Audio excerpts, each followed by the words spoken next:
I didn't become a monster in the woods overnight. It happened slowly, built out of years of being underestimated, mocked, ignored, and pushed to the outskirts of every social circle I tried to be part of. But the night it all came together. The night I finally stopped running and made them run? Yeah, that night tasted like justice. Let me drop you right into the moment everything flipped. The truck's headlights cut through the trees like angry eyes. I could feel the vibration of the engine rattling in the ground beneath my shoes. And then, just because she thought it was funny, the host of the party gassed the truck straight at me.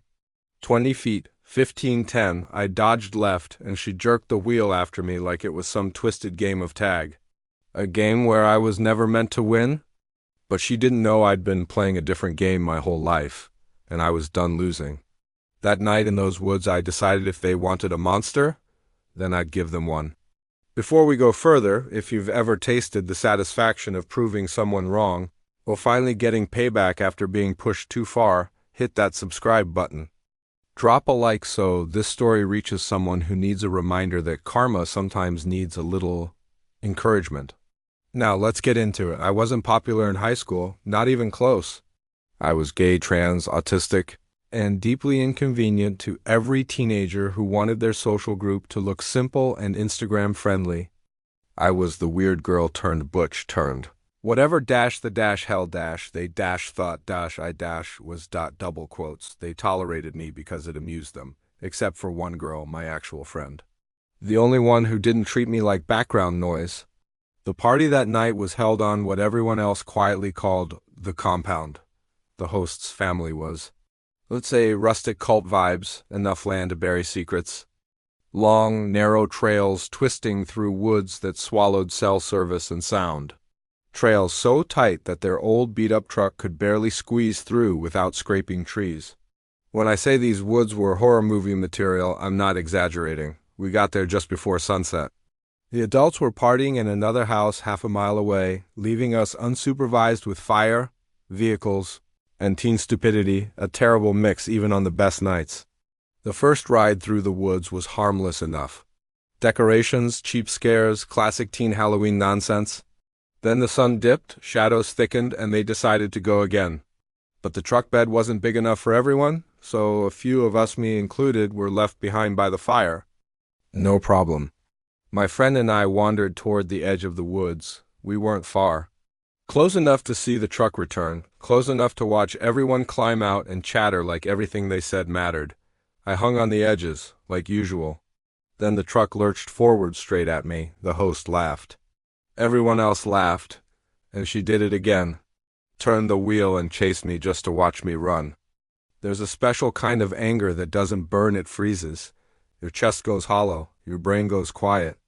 And something older, colder, smarter takes over. I darted into the woods where the truck couldn't follow. Branches closed behind me like welcoming arms. And somewhere in that quiet darkness, a realization slipped into my mind. They didn't notice I was gone. They never did. Which meant I could come back without them noticing too. That's when the idea hit. Me and my friend had this weird hobby mimicking the local coyote calls from up in the trees. We'd done it since we were kids, and we were good. Good enough that real coyotes sometimes came in to investigate. So I grabbed my friend by the sleeve, dragged her deeper into the dark, and whispered the plan. She hesitated for half a second, then grinned. She didn't like these people either. We vanished into the trees, and then we howled. Our voices echoed across the field's long, wavering notes that carried just enough threat to prickle nerves. The real coyotes answered, distant but moving. We slipped back to the fire before the others noticed we were gone. Perfect timing. People began shifting nervously, glancing at the dark tree line. Coyotes aren't dangerous, not really, but fear doesn't need facts. Fear just needs the right soundtrack. But I wasn't finished. While they panicked about invisible animals, I slipped into the woods again, moving decorations, setting up small triggers. I climbed a tree and balanced one of their props on a branch directly above the trail, my own little horror movie trap. When the truck rolled through again, the branch shook. The decoration dropped like a corpse onto the cab, bouncing into the bed. They screamed. I grinned. But the woods were huge, and the truck had no easy way to turn around. which meant they had to make the full loop, straight past me again. So I armed myself with sticks, rocks, whatever I could get my hands on, and waited in the dark. When I heard the engine groaning through the trail, I stepped between the trees and started throwing. Not to hurt anyone, just enough to make them believe the woods weren't empty. The driver panicked. She slammed the gas too hard, the truck jerked, and one guy flew out of the bed. He hit the ground hard, rolled, scrambled to his feet, and ran straight into the forest, straight into my territory. I followed.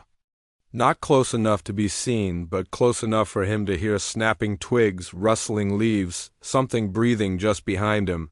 He sprinted blindly, crashed through underbrush, tore through thorn bush. His arms were bleeding. His breathing was ragged and terrified. He thought I was a creature, a monster, something hunting him, and honestly, I let him think it. By the time he broke out onto the road, he was sobbing, dirty, scraped, and shaking. And somehow, I made it back to the house before him. The others hadn't even noticed he'd been thrown from the truck. They were arguing about when he must have jumped out as part of some prank. When he stumbled into view, torn clothes, bleeding arms, shaking, they went silent. He looked like he'd escaped a nightmare. I had to walk away so they wouldn't hear me choking on laughter. Eventually the night ended. Me and my friend left. The adults never called the cops. They didn't want law enforcement anywhere near their cultish setup. A few days later, my friend confessed what really happened. Mixed reactions. Some thought I was insane. Some thought I was hilarious. And the guy I chased, he laughed. He actually thought it was funny once he'd recovered. Weirdly enough, he was the only one who didn't deserve it. He wasn't cruel, just complacent. Just another bystander while his friends made me the punchline. But that night, for once, I was the one writing the script. And they were the ones running. Sometimes revenge doesn't need harm.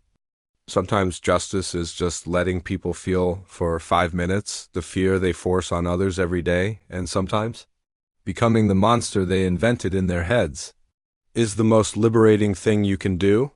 If you enjoyed this story, hit that like button. Drop a comment telling me the most satisfying moment of justice you've ever witnessed. And subscribe for more stories where underestimated people finally get their win. Because sometimes karma walks on 2 legs, and sometimes it howls.